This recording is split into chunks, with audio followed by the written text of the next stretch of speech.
किन किन बातों का ध्यान रखना चाहिए। प्रिय दर्शकों, हम कहानी शुरू करें और आप इस वीडियो में खो जाए।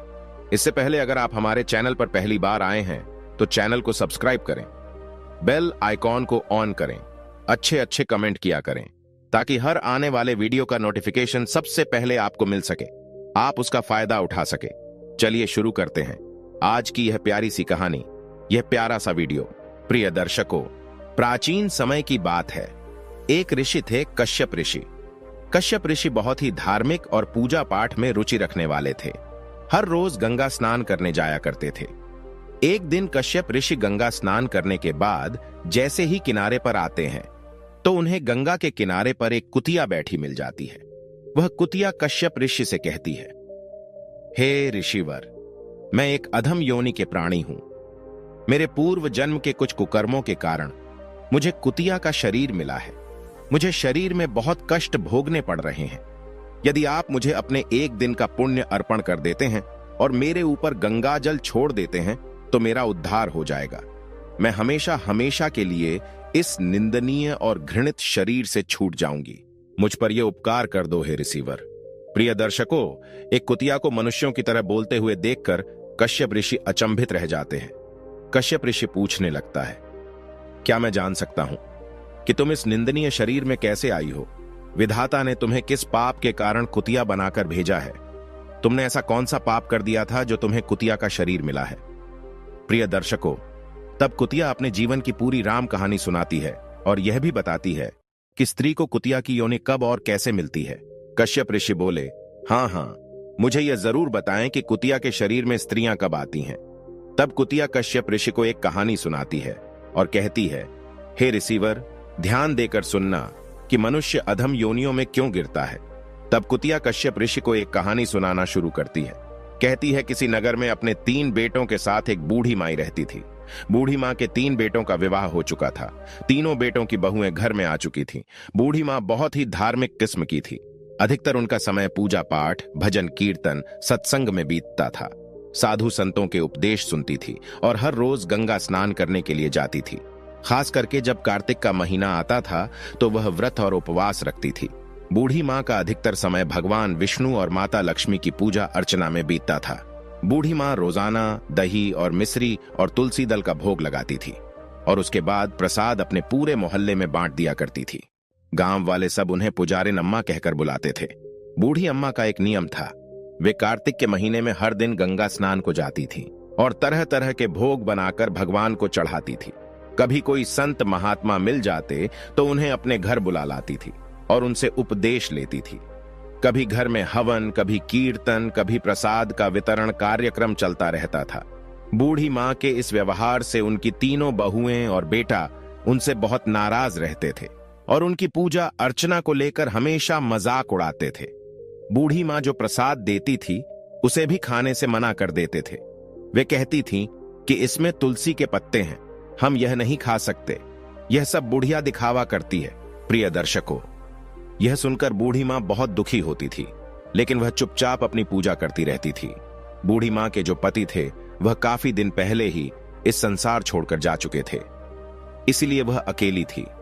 उसके बेटे भी अपनी पत्नियों के कहने में आकर उससे दूर रहते थे। अब वह सिर्फ पूजा पाठ में ही अपना मन लगाती थी, लेकिन उसकी तीनों बहू को यह सब बहुत बुरा लगता था। वह सोचती थी कि हमारी सास जब देखो तब पूजा पाठ में लगी रहती है, अनाप शनाप खर्च करती रहती है, कभी पंडितों को कभी साधु संतों को बुलाती है, दान पुण्य करती है, बिना मतलब के कर्म करती रहती है। अगर ये मर जाए तो कितना अच्छा हो जाए। जितना पैसा पूजा पाठ के नाम पर उड़ा देती है, व्यर्थ के कामों में खर्च कर देती है, उतने पैसे से हमारे शौक मौज पूरे हो जाएंगे। हमारे पति काम कर करके परेशान है और यह कभी किसी साधु को घर में बुला लाती है, कभी उसे दान करती है, कभी स्वादिष्ट भोजन बनाकर खिलाती है। बूढ़ी मां के इन कर्मों से तीनों बहुएं उन पर खौलती रहती थीं। बूढ़ी मां ने अपने बेटों को बड़े ही लाड प्यार से पाला था, किंतु उनके तीनों बेटे भी बड़े नाकारा निकले। वह भी अपनी मां की ओर बिल्कुल ध्यान नहीं देते थे, हमेशा अपनी पत्नियों के कहे पर चलते थे, उन्हीं की बात मानते थे और उन्हीं की तरह अपनी मां के साथ दुष्टता का व्यवहार करते थे। बूढ़ी मां के तीनों बेटे उनसे मुंह मोड़ चुके थे। बूढ़ी मां दिन रात अपने बच्चों के लिए आंसू बहाती थी और भगवान से प्रार्थना करती थी कि भगवान, मैंने कभी किसी का बुरा नहीं चाहा है, फिर मेरे साथ बुरा क्यों हो रहा है? मेरे बच्चे मुझसे अलग क्यों हैं? वे पूजा पाठ से नफरत क्यों करते हैं? एक दिन बूढ़ी मां भगवान की प्रतिमा के सामने बैठकर आंखों में आंसू भरकर भगवान से विनती कर रही थी कि परमात्मा, मेरे बच्चों को सही रास्ता दिखाना। वे ना तो कभी आपकी पूजा पाठ करते हैं और ना उनकी बहुएं करती हैं, उल्टा मुझ पर हंसते हैं। मेरी भक्ति को, मेरी आस्था को ढोंग समझते हैं। उन्हें सद्बुद्धि देना। प्रिय दर्शकों, इस प्रकार बूढ़ी मां ने कभी भगवान की पूजा अर्चना करना बंद नहीं किया, ना दान दक्षिणा देना बंद किया, ना गंगा स्नान जाना छोड़ा। वे बड़ी फिक्र से अपने नियमों का पालन करते थे, लेकिन उनकी तीनों बहुएं बड़ी ही दुष्ट थीं। उन्होंने निश्चय कर लिया कि अब हम इस बुढ़िया को अपने साथ नहीं रखेंगे। हम बंटवारा करके अलग हो जाएंगे। अलग होने के कई फायदे हो जाएंगे। हम अपनी मर्जी से घूम सकेंगे, शौक मौज कर सकेंगे, मन में आए बाहर जा सकेंगे और जितना चाहे उतना खर्च कर सकेंगे। सबसे बड़ी बात तो यह होगी कि जो बूढ़िया हमारे साथ पूरे दिन पूजा पाठ के नाम पर खर्च करती रहती है, दान दक्षिणा के नाम पर घर साफ करती रहती है, वो भी अब बंद हो जाए। प्रिय दर्शकों, ऐसा निश्चय करके उन तीनों ने अपने अपने पतियों के कान भरना शुरू कर दिए और उन्हें बंटवारे के लिए उकसाने लगे। छोटी बहू ने अपने पति से कहा, देखो, बड़े भैया के बच्चे बड़े हो गए हैं और हमारे बच्चे अभी छोटे हैं। उनके 4 बच्चे हैं और हमारे 2 बच्चे हैं। अब उनका खर्च ज्यादा हो गया है। अगर शामिल में रहेंगे तो हमारे धन से ही उनके बाल बच्चे पढ़ेंगे लिखेंगे। हमें अपने बच्चों के बारे में भी सोचना चाहिए। अगर हम अलग हो जाते हैं तो अपने बच्चों की अच्छी तरह से देखभाल कर पाएंगे। ऊपर से हमारी सास का खर्चा भी हम पर बहुत ज्यादा है। हर समय पूजा पाठ में धन खर्च करती रहती है। जब हम अलग हो जाएंगे तो बुढ़िया भी अपनी मनमर्जी नहीं कर पाएगी। उधर कुतिया कश्यप ऋषि से कहती है, हे महानुभाव। इस प्रकार छोटी बहू ने अपने पति को सिखा पढ़ाकर अलग होने के लिए राजी कर लिया। उधर मझली बहू ने भी अपने पति को समझाया कि देखो, बहुत हो गया, अब बंटवारा हो जाना चाहिए। हम अपनी मर्जी से रहेंगे। क्या खर्चा करना है और क्या नहीं करना है, यह हम खुद तय करेंगे। सास के नखरे और खर्चे बर्दाश्त नहीं होते हैं। हमें अलग रहकर अपने बच्चों की देखभाल करनी है, उन्हें पढ़ाना लिखाना है। इस तरह से तो हम कुछ नहीं कर पाएंगे। प्रिय दर्शकों, बड़ी बहू ने भी अपने पति से यही सब बातें कहकर उसे अपनी सलाह में मिला लिया कि देखो पिया जी, अब हमारे बच्चे बड़े हो रहे हैं। कल को उनकी शादी ब्याह कर दी है। अगर ऐसे हम कमा कमा कर आपके भाइयों और आपके मां पर खर्च उठाते रहेंगे तो हम अपने बच्चों के लिए कुछ नहीं कर पाएंगे। इसलिए हमें जल्दी से जल्दी बंटवारा कर लेना चाहिए। तीनों बहुओं ने अपने अपने पतियों को समझा बुझाकर उनके मन में बंटवारे की बात डाल दी। तीनों भाई अब बंटवारे के लिए तैयार हो गए। अब क्या था, गांव के पंचों को बुलाया गया और घर का बंटवारा करने की बात उनके सामने रखी गई। तीनों बहुएं भी बंटवारे में हिस्सा लेने के लिए वहां मौजूद खड़ी थी। गांव के पंचों ने घर का सारा सामान, धन संपत्ति 4 हिस्सों में बांटकर अलग अलग कर दिया। 3 हिस्से बेटों को दे दिए और 1 हिस्सा बूढ़ी मां को दे दिया। बेटों की अपेक्षा बूढ़ी मां को थोड़ा कम धन मिला, क्योंकि बूढ़ी मां अकेली थी और बेटों पर उनके बड़े से परिवार को चलाने का भारी बोझ था। उस बंटवारे में एक बात और रखी गई। पंचों ने कहा कि जो भी बुढ़िया मां को अपने हिस्से में रखेगा, उसका ख्याल रखेगा, वह बूढ़ी मां की धन संपत्ति को भी इस्तेमाल कर सकता है, पर शर्त यह होगी कि बूढ़ी मां को कोई दुख तकलीफ नहीं होनी चाहिए। प्रिय दर्शकों, यह सुनकर छोटी बहू ने साफ इनकार कर दिया। कहने लगी कि मैं बूढ़िया मां को अपने हिस्से में नहीं रख सकती। उसका खर्चा बहुत ज्यादा है। पूजा पाठ में बहुत पैसा खर्च करती है। वह हर तीसरे दिन किसी न किसी साधु को घर में बुलाकर ले आती है। कभी हवन करती है, कभी उपदेश कराती है। दान के नाम पर घर का सारा धन बांटती रहती है। हमें अपने बच्चों के बारे में भी सोचना है। प्रिय दर्शकों, इस प्रकार मझली बहू ने भी मना कर दिया कि मैं भी बुढ़िया मां को अपने हिस्से में नहीं रख सकती। वह हमें कभी पसंद नहीं करती है और हमें भी उसकी जरूरत नहीं है। बड़ी बहू ने भी वही जवाब दिया, मैं भी बुढ़िया मां को अपने हिस्से में नहीं रख सकती। हमें हमारे बच्चों का भविष्य देखना है और उनके लिए हमें बंटवारा करना ही पड़ेगा। प्रिय दर्शकों, जब तीनों बहुएं बेटों ने अपनी मंशा साफ कर दी और बुढ़िया को रखने से मना कर दिया, तो बूढ़ी मां अकेली रह गई। पंच लोग उनका फैसला और बंटवारा करके चले गए। जब बंटवारा हो गया तो तीनों बहुओं ने अपने अपने हिस्से का सामान, धन संपत्ति अपने अपने घरों में ले जाकर रख ली और बड़ी खुशी के साथ रहने लगी। तीनों बहुएं और बेटे ने बूढ़ी मां को देखना बंद कर दिया था। बूढ़ी मां भूखी प्यासी है, बीमार है उन्हें इस बात से कोई मतलब नहीं था। वे तीनों अपनी अपनी दुनिया में मग्न थी। इधर बूढ़ी माँ के जब बेटों ने उनका हाल चाल लेना बंद कर दिया तो बूढ़ी माँ अकेली हो गई। और यह तो आप जानते ही हो कि बुढ़ापा अकेले होने पर और ज्यादा कष्टदायी हो जाता है। बूढ़ी माँ रोजाना भगवान के आगे बैठकर प्रार्थना करती थी कि भगवान ऐसी औलाद किसी को मत देना जो बुढ़ापे में मुझे अलग रहने के लिए मजबूर कर दे। प्रिय दर्शकों, बूढ़ी माँ को उनके हिस्से में एक झोपड़ी मिली थी। वे उसी झोपड़ी में रहने लगी। पर प्रिय दर्शकों, उन्होंने अपना नियम नहीं छोड़ा था। वे रोजाना सुबह जल्दी उठकर गंगा स्नान करने जाती थी और भगवान विष्णु माता लक्ष्मी की पूजा करती थी। पहले की तरह ही वे भोग बनाकर रोजाना भगवान पर चढ़ाती थी और फिर मोहल्ले पड़ोस में जाकर बांट दिया करती थी। लेकिन बूढ़ी माँ अब बहुत अकेली हो चुकी थी। उनके तीनों बेटों ने उनसे मुख मोड़ लिया था। उसकी बहुओं ने उसे घर से बाहर निकाल दिया था। वह रोजाना भगवान से प्रार्थना करती थी, हे भगवान, मुझे इस दुख से छुटकारा दिला दो, मेरे बच्चों का भला करो और उन्हें सही रास्ता दिखाओ। बूढ़ी माँ के पास जो थोड़ा बहुत आटा, दाल चावल था, उसी से काम चलाती थी। सोचती थी, मुझे अपनी जिंदगी इसी तरह गुजारनी पड़ेगी। मेरे बच्चों ने मुझे छोड़ दिया है, लेकिन मैं भगवान की भक्ति नहीं छोड़ूंगी। उसकी भक्ति में कोई कमी नहीं आने दूंगी। बूढ़ी माँ ने बड़ी रुचि से पहले की तरह भगवान की पूजा अर्चना करती थी। हर रोज तुलसी के पत्तों से भगवान का पूजन करती थी और पड़ोसियों को प्रसाद बांटती थी। एक दिन जब बूढ़ी माँ अपनी झोपड़ी में बैठी रो रही थी, और प्रिय दर्शकों, याद रखना, जिसके 3 बेटे हो, कोई भी उसे देखने तक ना आए तो फिर उसका रोना ही बनता है। बूढ़ी माँ अपनी झोपड़ी में बैठी हुई बहुत दुखी थी। तभी एक युवक आता है। उसने दरवाजा खटखटाया। बुढ़िया ने दरवाजा खोला और देखा कि एक 19-20 साल का हष्ट-पुष्ट युवक द्वार पर खड़ा है। वह युवक बड़ा ही अद्भुत था। उसके चेहरे पर दिव्य अलौकिक तेज था। उसने कहा, अम्मा जी, आप मुझे पहचानती नहीं हो, लेकिन मैं आपको अच्छी तरह से जानता हूं। मैं आपके मायके से आया हूं। मेरा नाम किशोर है। मेरे पिता ने मुझे आपकी मदद के लिए भेजा है। मैंने सुना था कि आप बिल्कुल अकेली रह रही हैं। आपकी कोई मदद करने वाला नहीं है, तो मैं चला आया आपकी मदद करने के लिए। किशोर की बात सुनकर बूढ़ी मां ने बड़े आश्चर्य से पूछा, बेटा, क्या तुम सच में मेरे मायके से आए हो? मैंने तो वहां तुम्हें कभी नहीं देखा।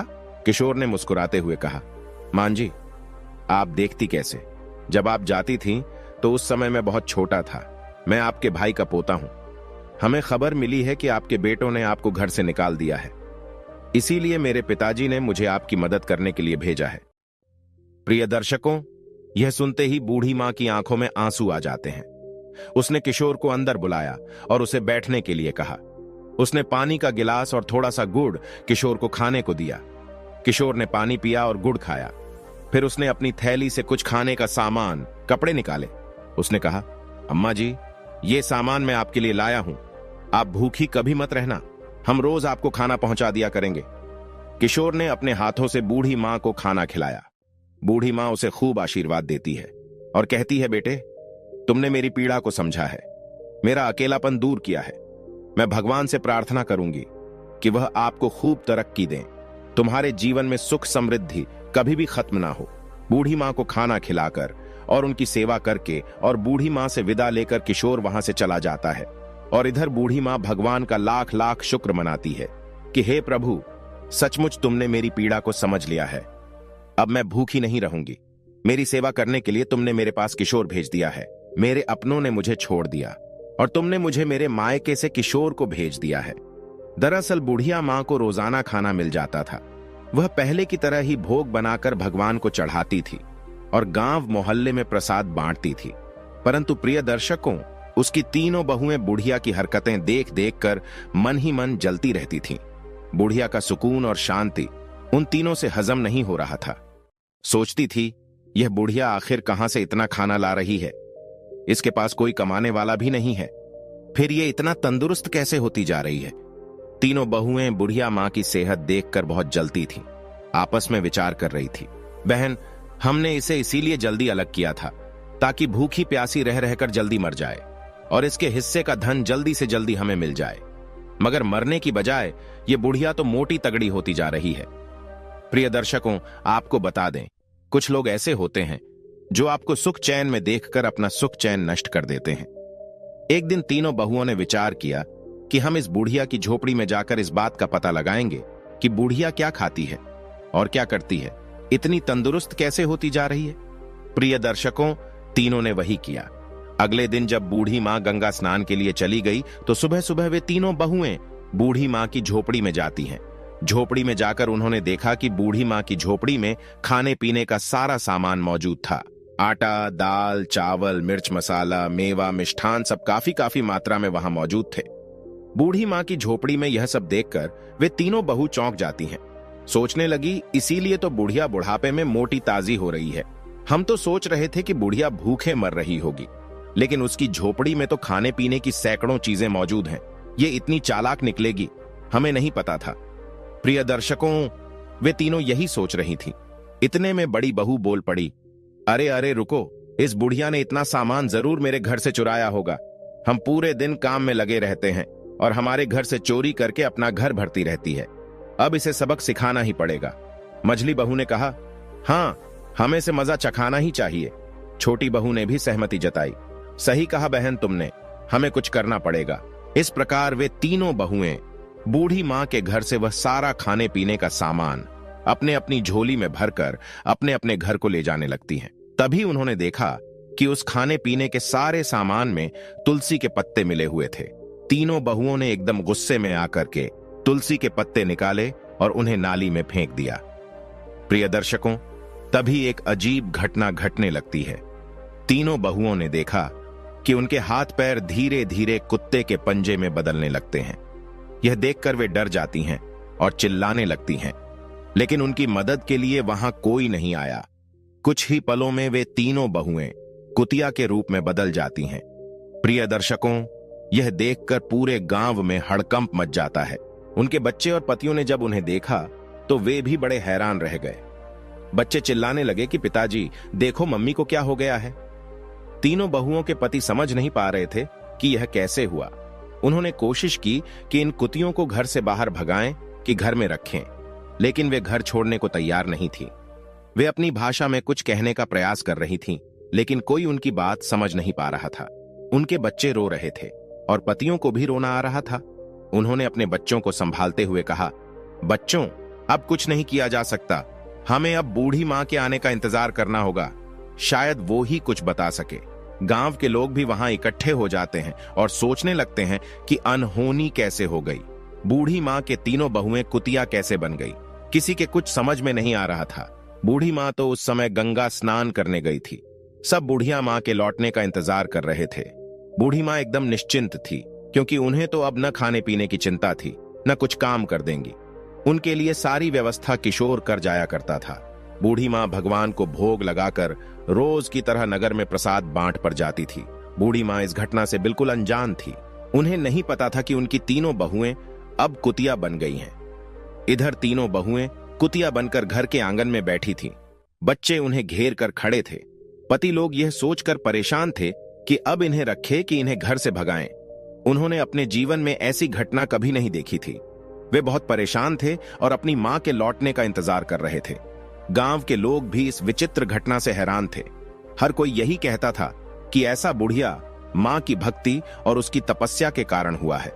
कोई कहता था जरूर इन तीनों ने कुछ ऐसा वैसा पाप किया होगा जो नहीं करना चाहिए। प्रिय दर्शकों, उधर गांव के कुछ लोगों ने जो बूढ़ी मां गंगा स्नान को जा रही थी उनसे जाकर कहा, हे माई, तुम्हें कुछ पता नहीं है। तुम्हारे घर में बड़ी ही अजीब घटना घट गई है। तुम्हारी तीनों बहुएं कुतिया बन गई हैं। बूढ़ी मां को यह सुनकर बड़ा आश्चर्य होता है। उन्होंने सोचा कि यह कैसे हो सकता है। उसने तुरंत गंगा स्नान किया और घर की ओर लौट पड़ी। उसके दिल में बहुत सारी आशंकाएं थीं। उसने भगवान से प्रार्थना की, हे भगवान, मेरे घर की रक्षा करना और मेरे बच्चों को सही रास्ता दिखाना। जब बुढ़िया मां घर पहुंचती है तो उसने देखा कि गांव के लोग उसके घर के सामने भीड़ लगाए खड़े थे। बूढ़ी मां ने पूछा, क्या हुआ, यहां इतनी भीड़ क्यों लगी है? क्षगांव वालों ने उन्हें सारी बात बताई। बूढ़िया मां ने अपने बेटों को बुलाया और पूछा, यह सब कैसे हुआ? तुम लोगों ने ऐसा क्या किया है? तब बूढ़िया के तीनों बेटों ने रोते हुए अपनी मां को सारी कहानी सुनाई। उन्होंने कहा, मां जी, हमसे बहुत बड़ी गलती हो गई है। हमारी पत्नियों ने तुम्हारे सामान को नाली में फेंक दिया था और तब से ही यह कुतिया बन गई है। अब हमें नहीं पता कि उन्होंने ऐसा क्या कर दिया। इनसे क्या पाप बढ़ गया। अब उन्हें ठीक कैसे किया जा सकता है? बूढ़ी मां ने अपने बेटों को दिलासा दिया और कहा कि भगवान सब ठीक करेंगे, तुम लोग घबराओ मत। बुढ़िया मां ने अपने भगवान से प्रार्थना की और उनके आगे सारी बात बताई। भगवान तो सब कुछ जानते ही थे। बूढ़ी मां ने सोचा कि अगर कोई जादू टोना टोटका होगा तो कोई साधु महात्मा ठीक कर सकता है। प्रिय दर्शकों, उसी समय एक साधु गांव में आता है। बुढ़िया मां ने उन्हें अपने घर पर बुलाया और सारा हाल बताया। साधु बाबा ने ध्यान से सारी बातें सुनी और कहा कि यह सब तुम्हारी भक्ति और तपस्या का फल है। हे माता, लेकिन तुम चिंता मत करो, इसका उपाय भी है। बुढ़िया मां ने पूछा, बाबा कृपया मुझे उपाय बताइए, मैं अपने बच्चों को इस हालत में नहीं देख सकती। साधु बाबा ने कहा, तुम्हें कार्तिक महीने में विशेष पूजा रखनी होगी और तुम्हारे स्नान के पानी से तुम्हारी बहुओं को नहलाना होगा और ब्राह्मणों को भोजन कराकर उनके झूठे भोजन तुम्हारी तीनों बहुओं को खिलाना होगा। इससे वे अपने असली रूप में फिर से वापस आ जाएंगी। बुढ़िया मां ने साधु बाबा को धन्यवाद किया और अपने बेटों को यह उपाय बताया। बेटों ने कहा, मां, हम तुम्हारी हर बात मानेंगे, हम इस उपाय को जरूर करेंगे। प्रिय दर्शकों, बूढ़ी मां ने कार्तिक स्नान आरंभ कर दिया। उसकी इस पूजा में उसके तीनों बेटे और गांव के लोग भी शामिल थे।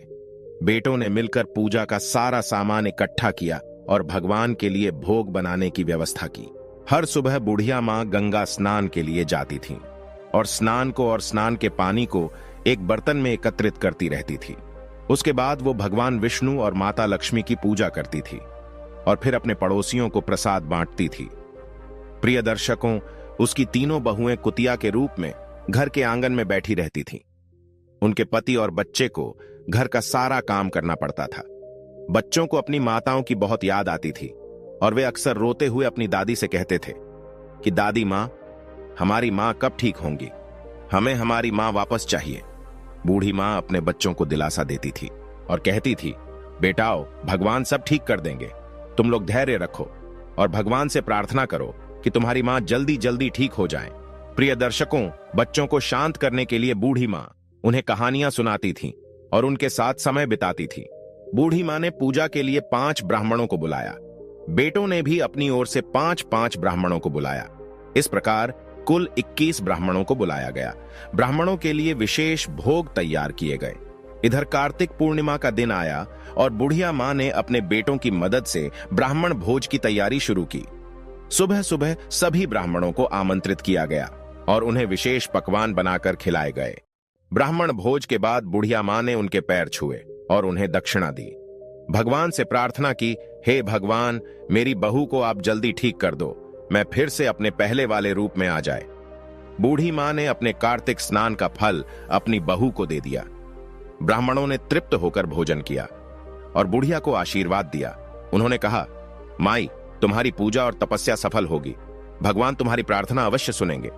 इस प्रकार आशीर्वाद देकर ब्राह्मण लोग चले गए। इधर बुढ़िया ने तीनों बहुओं को बुलाया। अब तो तीनों कुतिया भगवान के भोग के झूठे भोजन को बड़े प्रेम से खाने लगी। बुढ़िया मां ने उनके ऊपर गंगा जल छिड़का और उन्हें स्नान के पानी से नहलाया। प्रिय दर्शकों, जैसे ही गंगा जल और स्नान का पानी बहुओं के ऊपर छिड़का, उसी समय एक चमत्कार हो जाता है।